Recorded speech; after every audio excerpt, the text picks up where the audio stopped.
So, ang pinakamaganda mong gawin, ikaw ay magsampa ng kasong ejectment kasi nalaman nyo ngayon na yan ang ginagawa niya. Ang problema, kung 2018 mo pa alam, baka hindi na to ordinaryong kasong ejectment, baka mapunta sa RTC. Ang tawag doon ay parang action de indicatoria, issue on ownership na.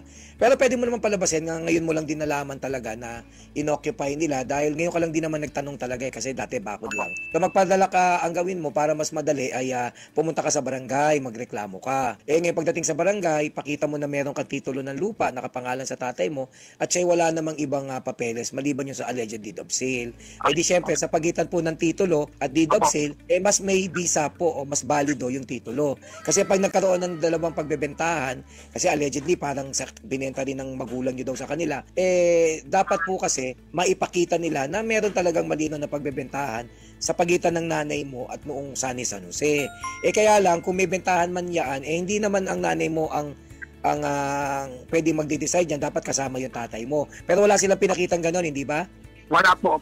So may deed of sale sila sa pagitan ni Sunny San Jose at Leonardo Bautista. Okay, kayo na may titulo na kapangalan sa inyo. Pumunta kayo sa barangay, pakita nyo may titulo kayo. So ibig sabihin, walang bisa yung bentahan ng dalawa. Kaya pag hindi kayo nagkasundo sa barangay, kasi pagkakasunduin kayo, ang susunod na gagawin nyo po ay magsasampa na kayo ng demanda sa korte ng ejectment.